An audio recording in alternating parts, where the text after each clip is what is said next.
this is very powerful, so anywhere close to put it in your pocket. Okay. Is it on? Yeah, so well, you can turn it on, turn it on. Oh. It's on now.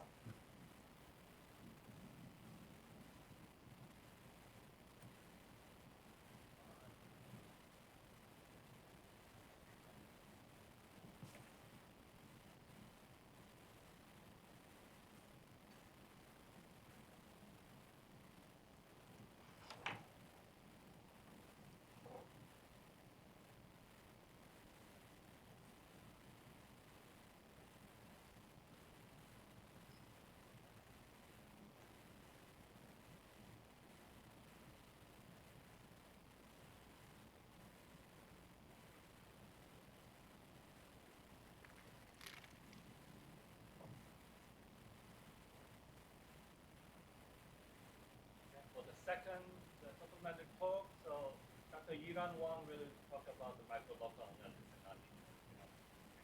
Oh, yeah, thank you. Yeah, so first I'd like to thank Yong and Shitao for organizing such a nice conference. So when I was a student, I attended one of the CBMS conference, and I learned quite a lot. I have very good experience. It's kind of a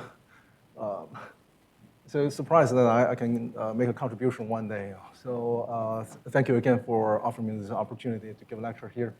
So the topic for this conference is about inverse problem and nonlinearity. And I'm pretty sure you have seen many interesting problems from Gunther and other people's talk. So I would talk about something related to this, which is a nonlinear phenomena in this X-ray tomography. And also I will try to introduce some microlocal techniques that are used to solve this kind of problem. Hopefully this will be interesting to you. So, all right, so now this is the outline of my talk. So I'll start with this phenomena, and then the second part is the main part, which is how do we understand this phenomena by using microlocal analysis and some other mathematics. And then based on the analysis of this artifact, based on the analysis of the artifacts, in the third part, I will solve some inverse problem for recovering this nonlinear mechanism. And in the end, I would like to share some problem that I've been thinking about, but I haven't solved it yet. So maybe some of you in the audience can help me solve the problem with the knowledge you learn from this conference.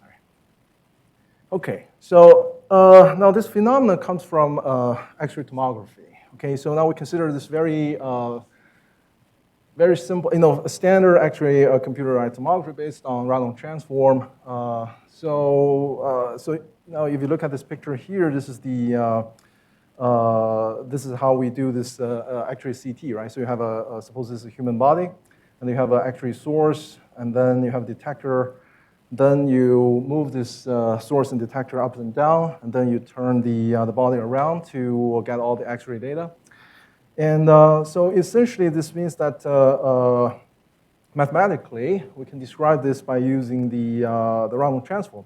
So suppose f is the attenuation coefficient describing the body, and then you integrate the function along all the lines in the plane. Now here, if you look at this picture, the way that I parameterize the lines is to use this angle phi, and this angle phi determines the direction theta.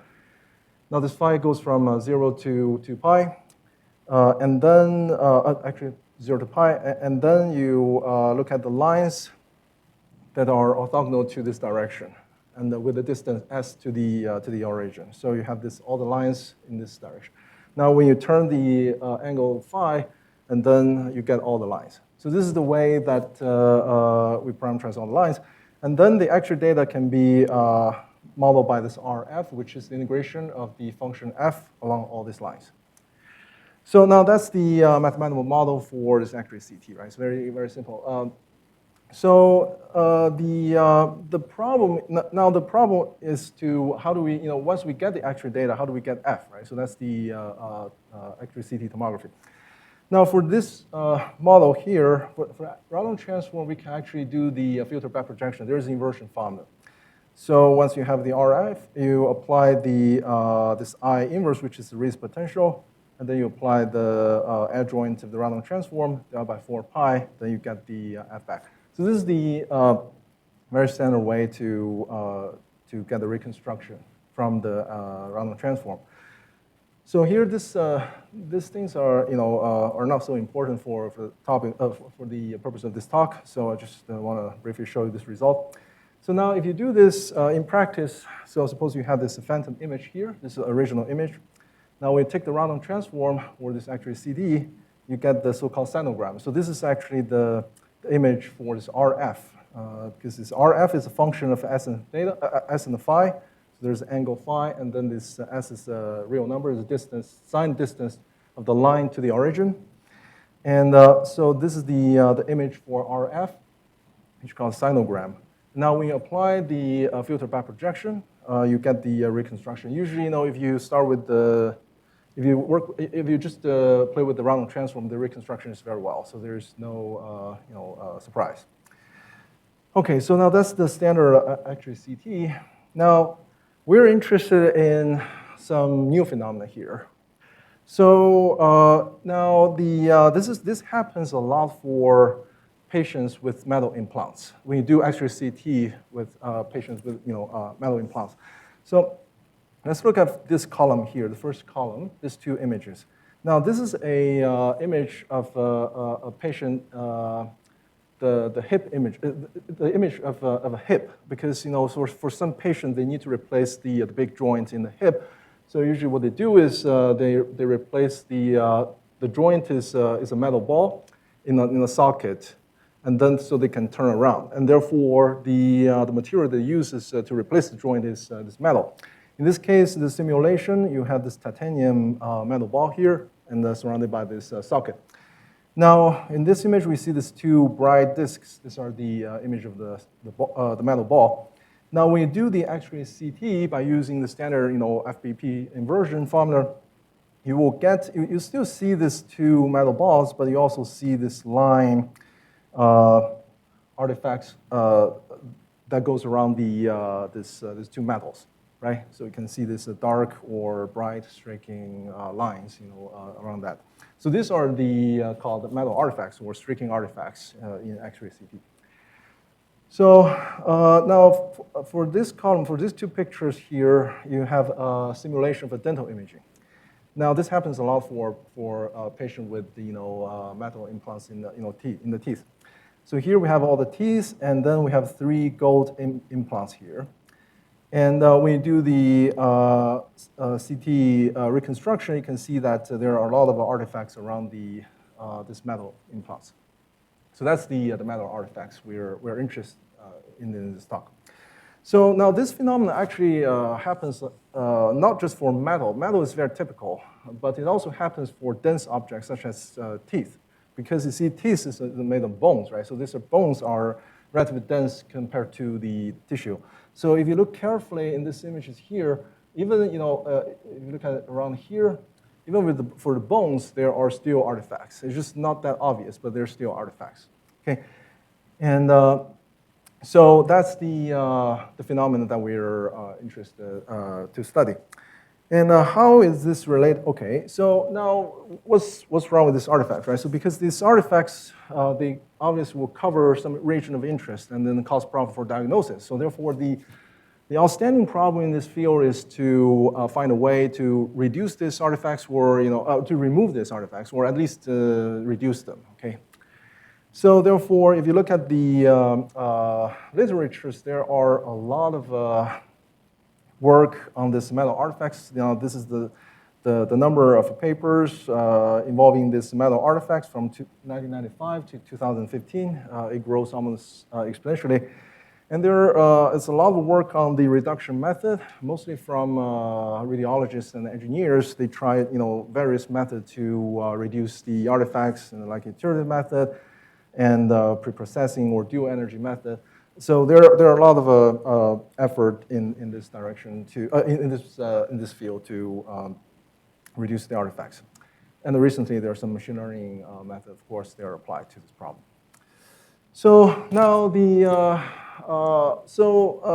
what we want to do is to understand the mathematics, the mechanism of this phenomena, and then find a way to because these people, they don't really talk about the mathematics or the mechanisms. They design a lot of interesting methods to reduce the effects, but they don't really do a lot of math here, okay? So now, before we jump to the mathematics of this phenomena, let me explain, let me show you some more experiments. These are simulations that I did using MATLAB. So to just get a feeling of this kind of effects, okay? So first of all, this artifact phenomena is nonlinear. So if it's not nonlinear, then I shouldn't be talking about this here in this conference. So how do you know this nonlinear, right? So now, suppose you have two metal objects here, and you see these artifacts, but then with the same setup, you remove one of the object, and then you can see that the artifact is gone. This is the same method, but you just remove one of the object, and then this is gone. So now, if the phenomenon is linear, then you should expect some superposition principle, right? So then they should not completely gone. But here, so this is a sign that this phenomenon could be nonlinear. Another thing is that this phenomena heavily relies on the geometry of the objects. So now if you replace this metal ball, this disk with other shapes for example, this is a quarter of the fansion, right? This is a quarter of the disk. Even with one object, you can still see a lot of artifacts from the corners and from the lines. Okay, so this is the geometry would play a role. And if you change this convex object to a non-convex object, because for this one here, you have two inflection points where the convexity changes, you can see there are some artifacts coming from the the inflection points. Okay, so but this is it seems like this is less severe than the other one, but it creates a shade in this area. So now when you change the geometry, this thing changes. So therefore, we have to understand this mathematically. So now the mathematical model that I'm going to consider is for the so-called beam hardening effects. So now the reason that we have all this metal artifacts, okay, so if you go back to this Rallon transform, so the filter back projection finally works if you know that the actual data can be modeled by the Rallon transform. Now, a lot of the times when you have this metal objects or dense object, then the attenuation coefficient of this attenuation coefficient F, they would depend on the energy level E.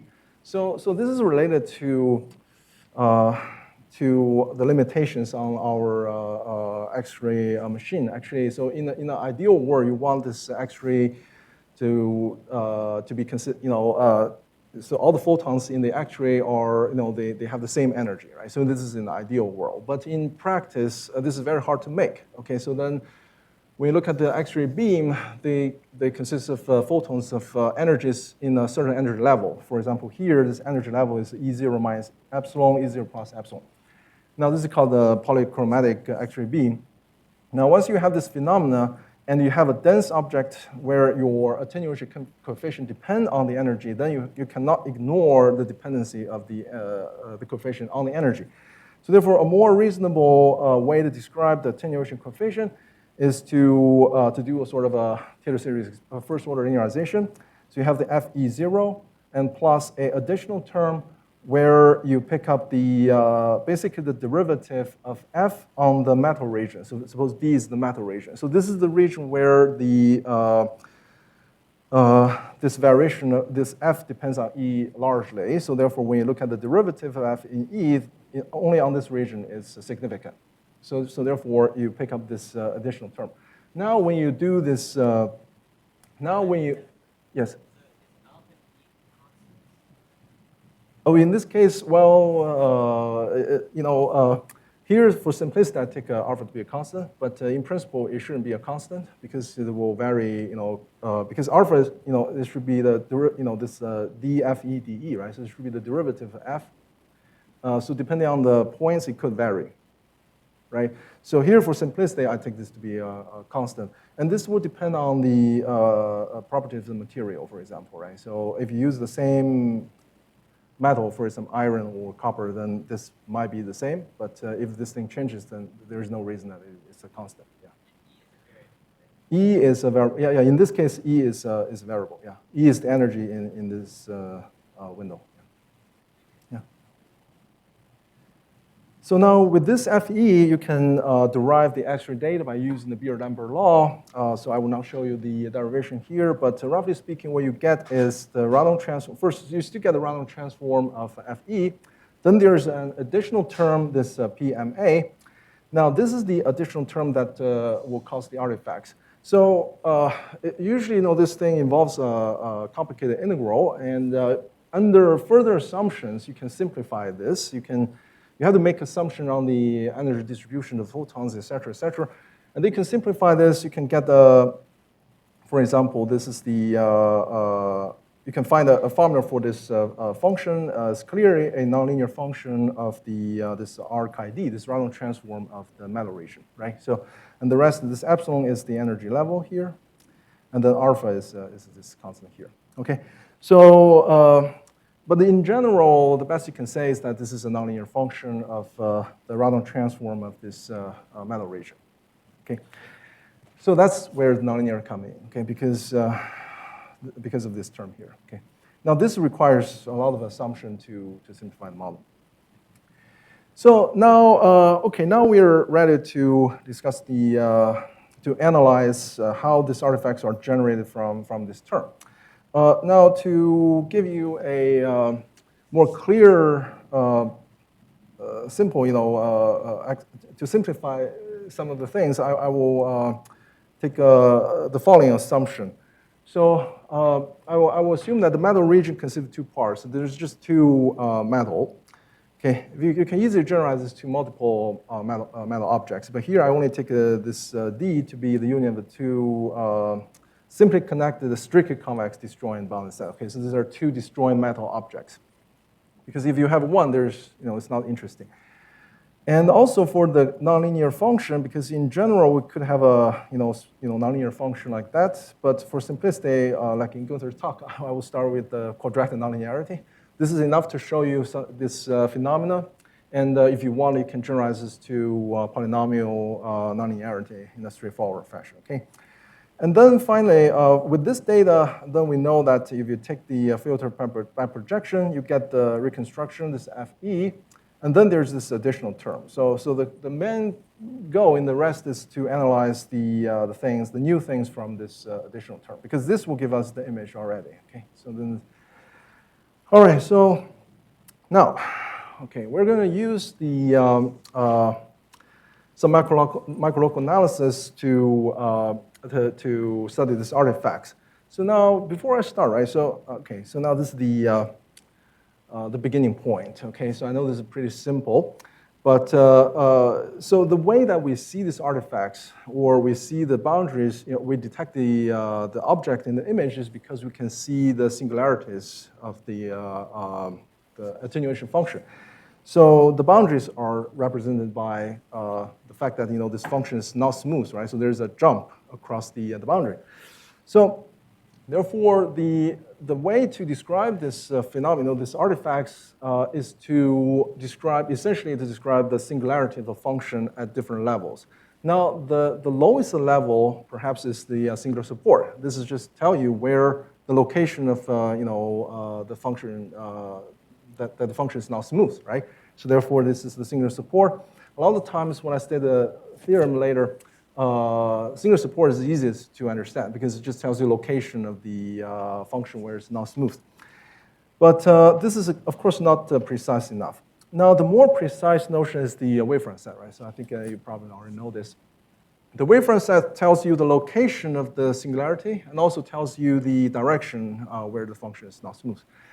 And so for this, you first look at the so-called frequency set where the Fourier transform decays very fast. And this is that means in this direction, the function is smooth. And then the wavefront set is the direction where the Fourier transform does not decay too fast. Okay. So now this is tells you more information about the location and also the direction where the function is not smooth. So now using this wavefront set, there is a characterization of the metal artifacts given by this Park, Choi, and Sell in 2017. So what they do, okay, so first we defined a line, this L phi s. Remember, phi s is the variables for this Radon transform, right? So, and for each phi s, you can find a line in the x-plane. And now this line is a streaking artifact in the sense of a wavefront set if the wavefront set at this point x is not empty for all this x on the line. Okay, so basically it just says that this line is a streaking artifact if the function has a singularity across the line.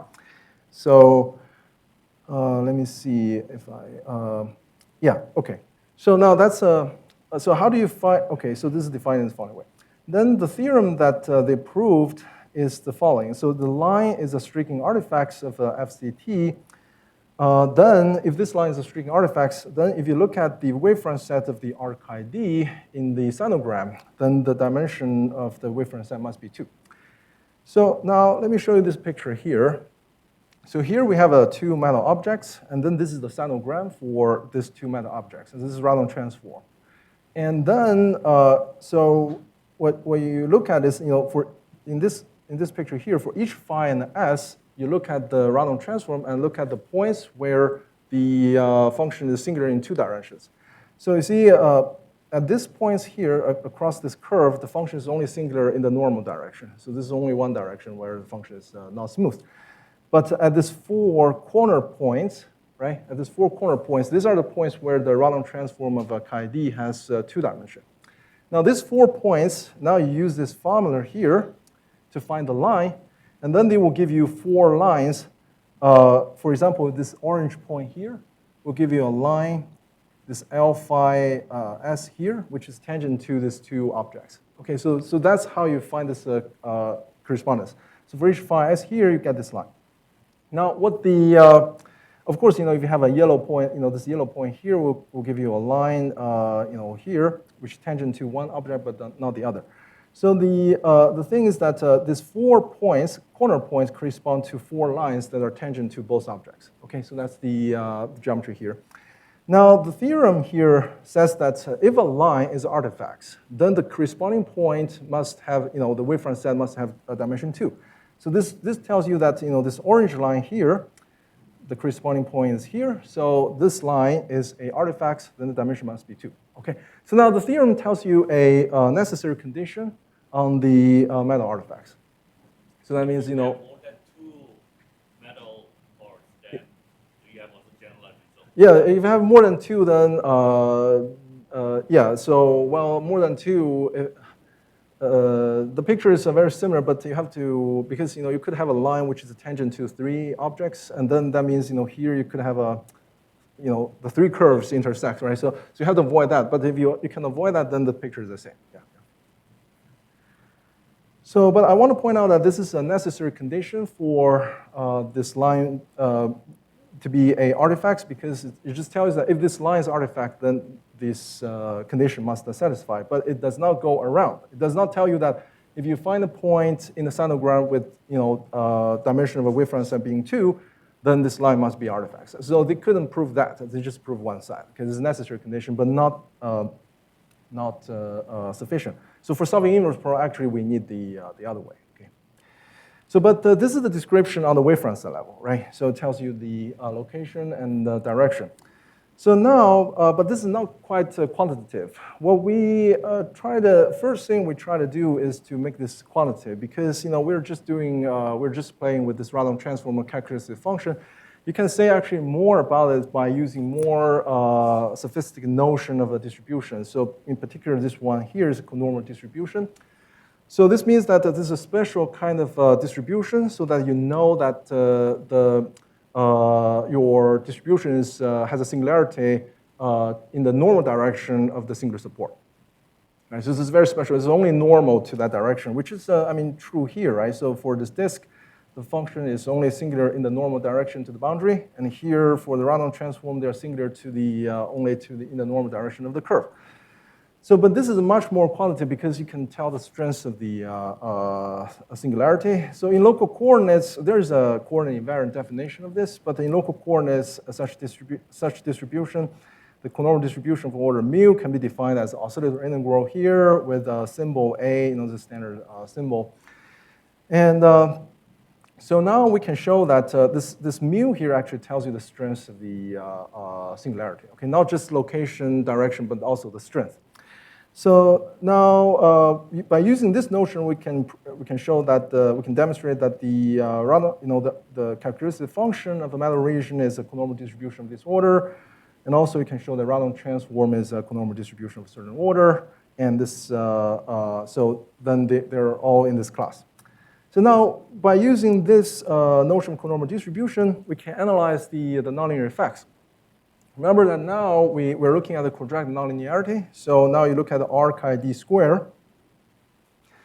And so now you do a simple quadratic formula, and you get this two-term R chi d I square plus a mixing term here. Okay.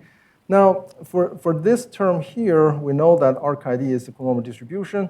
Now there's, you can analyze the multiplicative property of such distribution, and actually it was investigated by Pirel in the study of a wave equation. So in particular, this term will not create a new singularity. So that means the wavefront set is the same as the R chi d. Even after you have this nonlinear interaction, there's no new things created after that.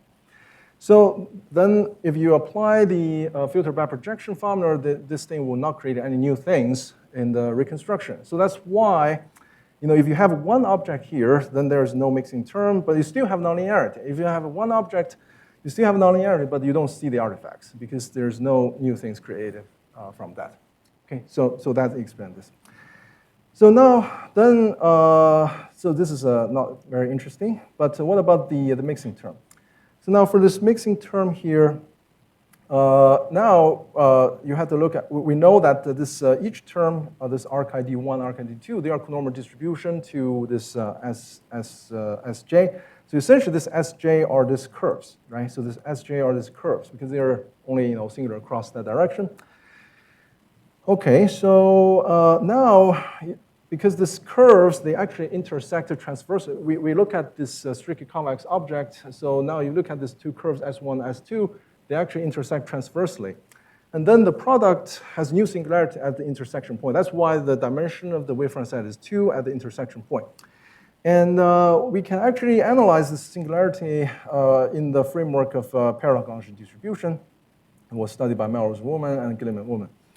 And it follows from a result of gradient for Woman that locally near any point in the intersection, this product is a parallel Gaussian distribution, so that it has a new singularity at the point, and then you have singularity from the other two. So this explains exactly this phenomena at this point, why the singularity has dimension 2 at the point, because a new singularity is created at the point. So now with this this description here, then we can take the filter back projection to find what are the new singularities. So then you if you stay away from, okay, so basically you apply the filter back projection formula to this mixing term, and you can show that, well, away from the boundary of the object, so you look only at the new singularities, then this will be a conormal distribution to the line. This L12 is the line tangent to both objects, and then we know the strengths of the objects, okay? So essentially it just says that, away from the boundary of the objects, then we know that this artifact is a conormal distribution to a certain order, okay? So this is a more precise description of the phenomena, by using wavefront set. So now all these results can be generalized to piecewise smooth to objects with piecewise smooth boundaries and polynomial types nonlinearities, okay? So, but still, these things tells you that when this singularity could happen. Okay, so I think I have some picture here. Okay, so now this is more complicated artifact phenomena. So you have a object with corners and line segments, and these are all the predicted, singular, the artifacts. And this is numerical simulation. You can see basically all these artifacts can be seen. So, and also now if you have only one object, but this object is not strictly convex, right? So it has the corners and lines. Even with one object, then if you go back to this term here, the new singularity could be produced because if this chi d, this di has corners, they will produce new singularity. So therefore, even with one object like that, you can have various type of singularity. Okay, so this explains the phenomena that I showed in the beginning. Okay, so let me briefly say something about this non-convex metal objects. You can see that the idea is that for the analysis of this artifact is to, especially about this nonlinear phenomenon, is that you have to you start with a certain distribution space, and then analyze this nonlinear actions, right? So within a certain good distribution space. And so now for non-convex metal objects, right? So these things will become a lot more complicated. So suppose we have this D, which is a simply connected domain, and gamma is a simple closed plane curve. Okay, so I do not want any self-intersection or anything. So this is a very simple setup. And then I look at the case of a simple inflection point. So basically, this means that the curvature of the curvature will change sign, at this point. So locally, this is simple inflection point can be, a curve with simple inflection point can be parameterized in the following way. So that x1 is t, x2 is t cubed times h, which h is positive. So this is locally you can find this parameterization of the curve. So now this is a result that I proved with Joey Zhou. So for this setup here, and then we can show that the metal artifacts, so here is a singular support. You see, I give you the statement on the singular support level, okay? So this is the lowest level. So the singular support of metal artifacts is contained, in the set of the boundary of the object, and also this union of L, which is the lines, which is, so these lines are either tangent to two non-inflection points or tangent at one inflection point. So now if I show you the picture here, so this is a typical example. So now for this, you have two inflection points where the object changed convexity. You have two lines tangent to that. And then you have one line here tangent to two convexity points. And then these are the numerical simulation, okay, of all the artifacts here. So now like I said, this statement is only on the singular support level, but actually the way that we prove this is to go to a very high level of singularity using conormal distributions. So, but that's a very complicated state. So that's why I show you this thing here. But to give you some flavor of the techniques we used, let me show you some of the key ideas that we had there. So now the thing is, the new phenomenon is the following, right? So you start with you look at this canonical form of the curve near the inflection point, okay? Now this curve actually, consists of two pieces. Each piece is strictly convex. It's just when they meet at the inflection point, the convexity changes. Now you look at the random transform of a characteristic function for the metal region. What you see that is that the metal, this R, the random transform of this chi d, will be a conormal distribution to these two curves S plus, S minus. But the thing is that this S plus, S minus, they will not intersect transversely like the one that I showed you before, but they will intersect tangentially and form a cusp. So this is the picture here. So this is the original image. Now this is the sinogram. Okay, so when we look at the random transform, we can see that this is a transversal intersection corresponding to this line here. But this point, and this point, these are two cusp points, which is formed by which is associated with this inflection point. So therefore, when you take the random transform, your distribution will be some sort of a distribution associated with this cusp, not the simple one that like parallel or the conormal one. It has to be associated with this cusp point. So therefore, you have to use the correct notion of a distribution to describe this thing, and also you need to have a good multiplicative property for that distribution to study the new things coming out of that singularity. So now that is for that purpose, we use some conormal distribution space introduced by Melrose, Rader, Sabretto, and Zworsky. This goes back to the 90s when they studied the interaction of waves for semilinear wave equations. So we borrow a lot of the techniques from their work. So roughly speaking, in this work, we actually generalized the conormal distribution to a finite order conormal distribution, HS-based conormal distribution. So, which means we relax the singularity, the smoothness, because the classical conormal distribution says that the singularity, the function is only singular in the normal direction of the curve, but otherwise it's smooth. But here we allow the function to be non-smooth in the other direction.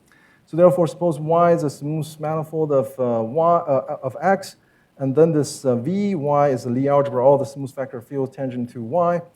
And then we define the HS-based conormal distribution as the following, so that you take a u in HS, so that when you apply many times this vector field v1 to vj, they remain in this HS. So this is defined iteratively.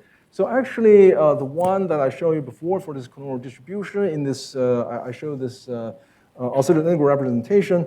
But actually, there is an invariant way to define it by using this way. Okay, so this is a repeated application of the vector fields.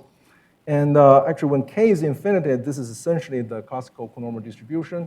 But you have to, take the, but to match the order, you have to use Bessel space. But I mean, this is, yeah, so, but this is a more general conormal distribution.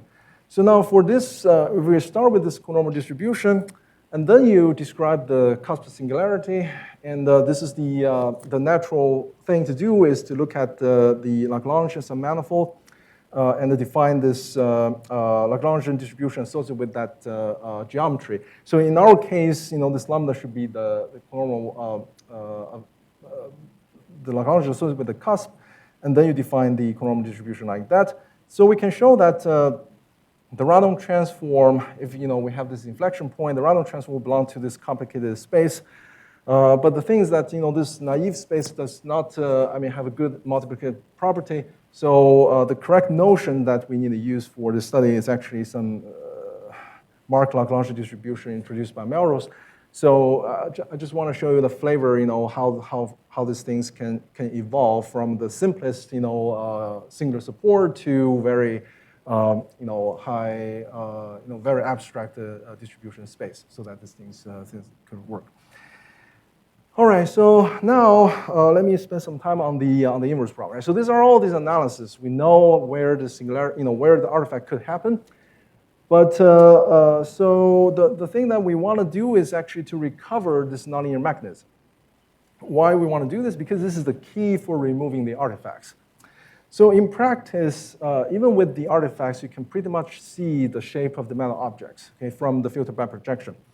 So therefore, one way to remove the artifacts is that you first use some imaging processing method to find the metal objects, and then if you know the nonlinear mechanism, you can remove it. Because it's just mostly depends on the metal object. So for example, this numerical scheme developed by Park in 2016, they have the two steps. First, they use image segmentation method to find the metal objects, and then they have this model. I want to go back a bit because they derived this beam hardening model, and then they do optimization to find this alpha. So you see, alpha could be a constant, but you don't know what alpha is, okay, without knowing some physics or material property. It's because the nonlinear function could depend on many things, okay. So therefore, they try to optimize the alpha and they reduce the artifacts. Okay, so that's the so therefore recovering the nonlinearity is the key for reducing the artifacts. But like I said, in the previous analysis, is not precise enough to yield this information for nonlinearity because they only give you the upper bound of the wavefront set. But for doing this, you need to know actually the lower bound. Okay, so you need to know actually this thing would happen, okay, and how this thing is related to the nonlinear function. So now, this is the main theme for this conference, right? So the philosophy that this nonlinearity can help solving this problem was demonstrated by this seminal work of Kirchhoff, Lass and Ullmann in 2013 for nonlinear wave equation, right? So basically, you have to look at the generation of this nonlinear phenomena, and mostly this philosophy, mostly, right, so when you solve this problem, you look at the higher order linearization, right? So most of the problem are solved in this way. For example, if you look at the semi-linear wave equation with the source term, you take the source to be, depend on these two parameters, epsilon 1, epsilon 2. Now you do this higher order linearization. and you hope to extract some information of the nonlinearity from this, this high order expansion terms, right? So that's the way that for a lot of this hyperbolic nonlinear equation problem or even elliptic, right? So this is a very common technique. But however, for our problem, this is not applicable because this thing requires a lot of data because you have to take all the f and vary this f, right? And for our problem, we only have one CT scan. So that's all. If you change the energy or if you change anything, then that could change the nonlinearity. So therefore, you don't want to change the any configurations or you don't have this many data. So therefore, we have to find a new way to solve this problem. Okay, this is actually a pretty challenging problem. So now, first, I would like to state this result. Again, this result can be generalized to, can be generalized to other setups. But I want to, take a very simple setup here. So this H is smooth. I assume that this attenuation coefficient is H, which is smooth, plus a calculated function. This D is the metal region. And then we model this beam hardening effects by using this polynomial function. So this is polynomial nonlinearity. Okay, if you have a quadratic nonlinearity, there's only one thing to recover, right? So this thing has more coefficient. So then you take the actual CT data to be the following, and then you do the reconstruction by applying the filter by projection. So now the theorem says that suppose this dj, these metal objects are strictly convex, and H is smooth, H does not have any singularity, then this F, this nonlinear function, can be uniquely determined by this FCT. Okay, it can be uniquely recovered from here. So the main thing here is that this object has to be strictly convex. I will explain why in a minute. This plays a very important role in the solution of this problem. But this H here can have singularity because this H supposedly should be some phantom image or something that you want to see. As long as the singularity of H does not overlap with the artifacts or the metal, then this thing will apply. Okay. So, all right. So then, what's the new idea here? So now to extract the information of the singularity, we will look at the fine structure of singularities in this in the Random transform of this calculus function. So a key observation is that when this object is strictly convex, then this Random transform of this chi d can be locally written as asymptotic summation of the conormal distributions. So this does not happen in general, but it happens for this particular problem. So okay, now to state the results, let me say that okay, suppose U is a simply connected bounded domain, and the boundary is du. And S is the curve for, basically S is the curve for the singular support of this R chi d. And then I use this T alpha plus. This is a standard homogeneous distribution for, so basically T plus alpha means that when T is positive, it's T, right? So when T is less than 0, it's 0. So it has a singularity, depending on alpha, it has a singularity at 0. So this is a homogeneous distribution. Okay, so then the key result is the following. So under those assumptions, then you can you look at this R of a chi u. Okay, so this is Random transform, and now you want to find a special coordinates near the on the singular support near the singular support of this this R chi u, so that you can do an expansion of this R chi u in one of the coordinates. Okay, so this y is the coordinate for so here before I use phi and s for the R chi u, right? So now here I change to y because this is a new coordinates. So essentially, if I can go back to, sorry about this. If I can go back to this picture here, right? So you know that R chi u will be singular across this curve, right? It has a singularity across the curve. So now I want to find the new coordinates so that I look at how this function go to 0 in the normal direction. Right, so in the normal, that's the y1, y2 new coordinates. So now in these new coordinates, I want to show that, okay. Yeah, in these new coordinates, I want to show that this function go to 0 at this rate, y2 to the power 1/2. Okay, so it will go to 0 at this rate, and then it will become 0 after that. And this h is a smooth function. Okay, And then the rest, actually, the rest of the terms has a, decays, faster, and it goes to 0 faster, right? So this y2 plus, it goes to 0 at order 1. And you can actually do this expansion to, you can find this expansion in the term, the next term will be y2 plus to the power 3 halves. So therefore, you can do expansion and find out, how fast this, this characteristic vanishes at the boundary, at the singular support. So now this result only happens if U is a strictly convex. This is very important because you see here is a counter example. So now if U, okay, so this is my U here. You can think, well, this part is U, and this is boundary of U. Now, if this boundary is strictly convex, now you move the, because you're looking at the Random transform, which you integrate the function along the line. Now you move the line from below to above, then the integration will go from 0 and then go to non-zero. But then the transition at this point would have a behavior like this. You have this vanishing order of 1/2, okay, in this direction, right?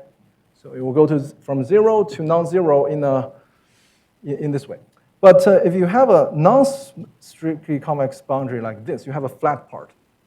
And then you move the line from below to above, then the integration will go from 0 suddenly to non-zero. So therefore, the singularity for this Random transform will be like a Heaviside type singularity. You have a jump. But in this case, you have a relatively smooth transition with this vanishing order of a y2 to the half.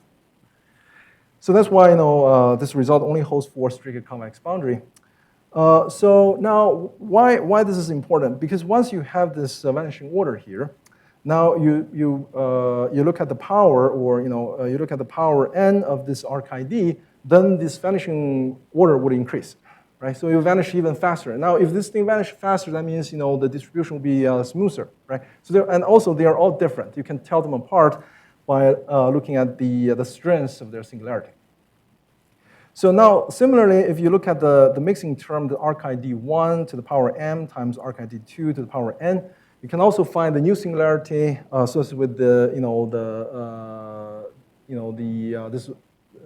crossing point, and it's going to be a paradox distribution, but the order can be we can find the order from here because this is each of them will contribute some vanishing order at the point, and then the total order can be found explicitly, and therefore we can find the singularity at the strengths of the singularity at the point.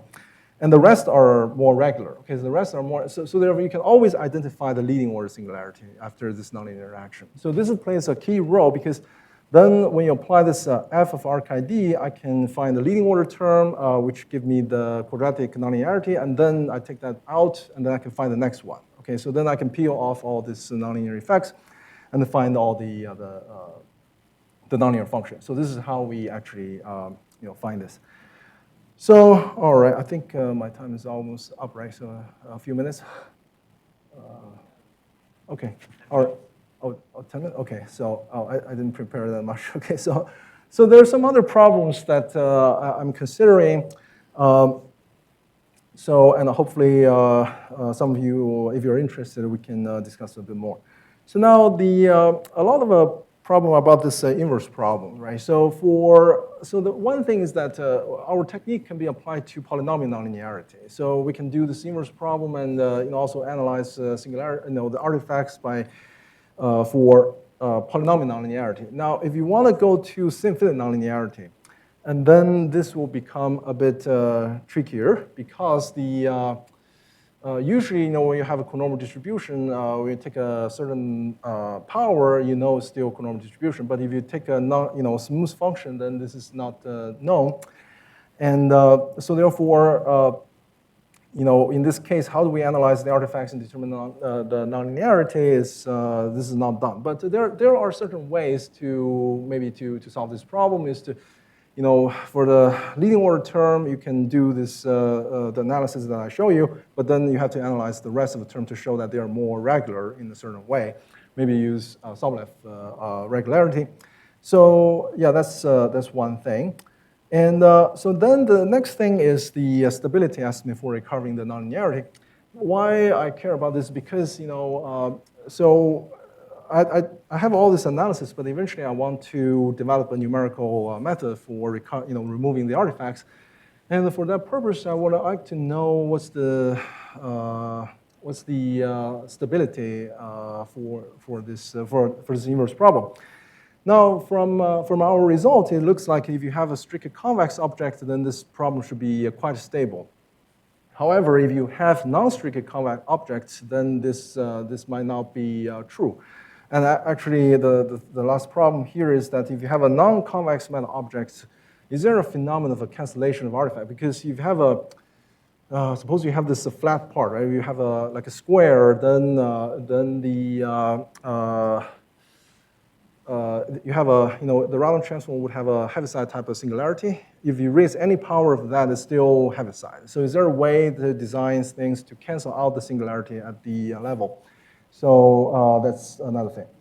So, and also there is another, this is a rather bigger problem, is the attenuated actuatory transform. This is another actuatory transform, but some of the techniques that I show you can be applied to this problem as well.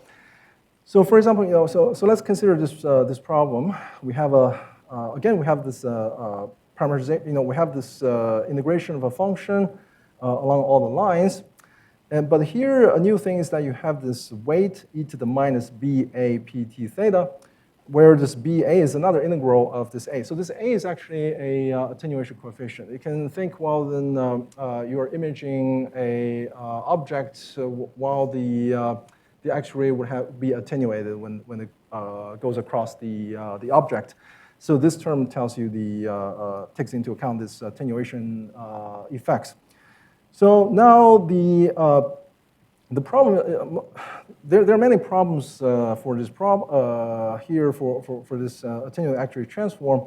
So what I would like to look at is actually the artifact phenomenon. So actually there's an extensive macrolocal study for this problem, and also there's a determinant, can you determine F or A? So there are many problems here.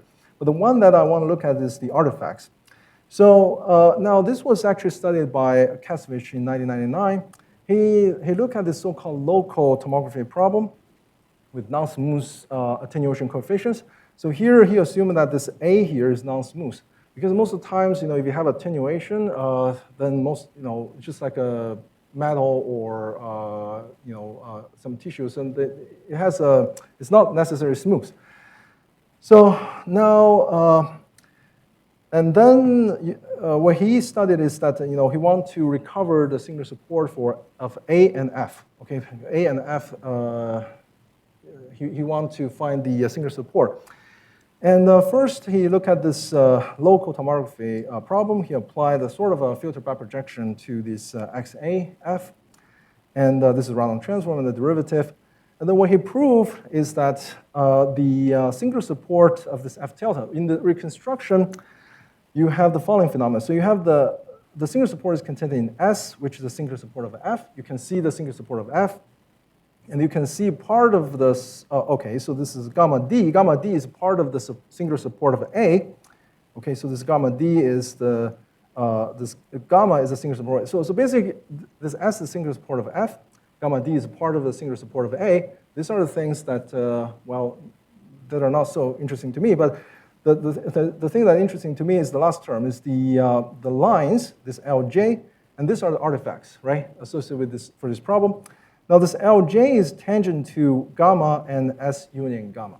So this gamma is, remember, the singular support of A, and this S is the singular support of F. So now, so this is the description of all the possible singularities from this non-smooth attenuation coefficient. Again, this is only on the singular support level, the lowest level. So now this is the picture, okay? So now he showed that basically the theorem says that the artifacts comes from two cases. Either you have a line which is tangent to the singular support of F, singular support of F and the singular support of A, or it's tangent to the singular support of 2A, right? So this gamma is a singular support of A, and this is a singular support of A. So these are the two cases that you can see these artifacts. So now, actually, why is that? And so why these are the only two cases for the artifacts? Well, using from our analysis, this is pretty clear, because if you go back to this transform, right? where are the nonlinearity, right? So you have e to the minus BA. So if A has a singularity, then this e to the minus BA can possibly create some singularity, right? So therefore, this could be a source of a new singularity in the Randall transform. So therefore, if you have a line tangent to the singular support of A, then you could have artifacts. Another source is that when the singular support of A, you have a line tangent to both singular support of A and F, because there's a nonlinearity between A and F. So therefore, you can have another source for this artifacts from the lines tangent to support of A and F. That explains this result here, that these are the only two sources for the artifacts. So of course, this he studied this problem for on the singular support level, right? So then natural question is what happens? Can you give a more precise description of this phenomena using normal distribution or even more general notion of distribution, right? So that's would this artifacts tell you anything about A or F, right? So that's the something that I've been looking at, but. I think, well, hopefully some of this problem will be interesting to you, okay? So I think these are some references that I talked about today, and I think I'll stop here. Yeah, thank you very much.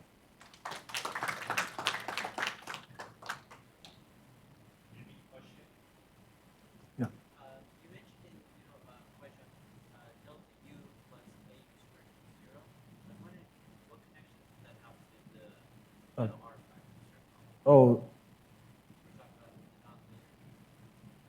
Oh, this one. Yeah. Oh, yeah. So I'm just trying to say that, well, this is the common techniques is used for solving nonlinear inverse problem, right?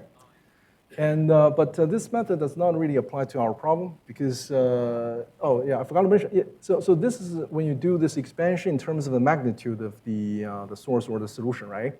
You do this expansion in terms of magnitude of the solution.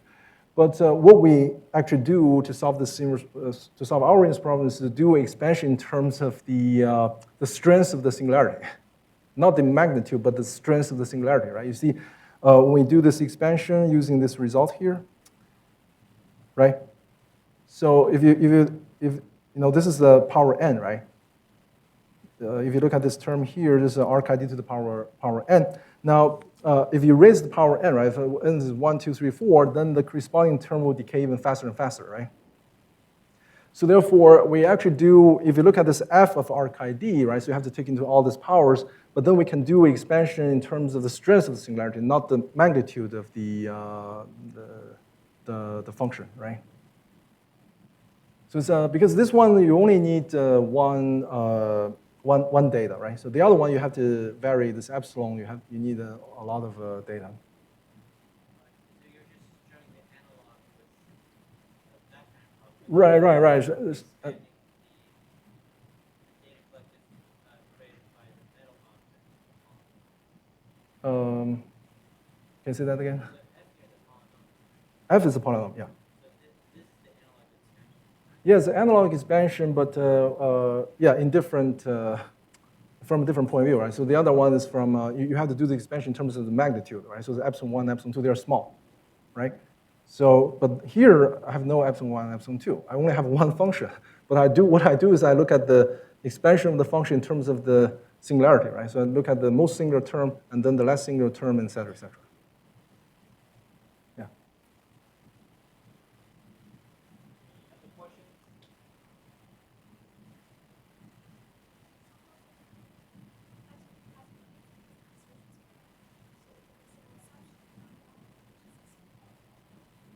Yeah. This gamma is the singular support of A.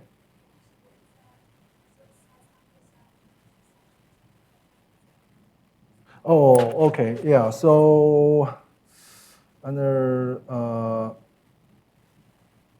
yeah, I think they need this to be they need some smoothness assumption. Yeah, so convexity, so now I'm not so sure, but they need this to be I think smooth, because if it's not smooth, then they could create singularity, right? So yeah. Yeah, convexity, I have to check. Yeah, sorry about yeah. So the example he showed is convex, right? But if it's non-convex, then yeah, we have to check, you know. Yeah, sorry. Any other questions? One question. So if Yeah. your nonlinearity has first order power for Yeah. the term, Uh-huh. so the concept. Oh, right. Yeah, So that, in your problem, do you have also problem? Do you have yeah, that's a good one. So I forgot to mention. So if you have a first order term, then it's not a problem for us because let me go back to the to the model. So if you have a first order term, then the first order term will appear here in the FE, and then you can already reconstruct from the random transform. So this term is not a problem because if you have a first order term, we will not create new things, right? So for us, this is not a problem. Yeah, but So then for your problem, Taylor series always work if we can handle this remainder. right. The remainder term is that will create the artifacts. Yeah. New case. Yeah. Any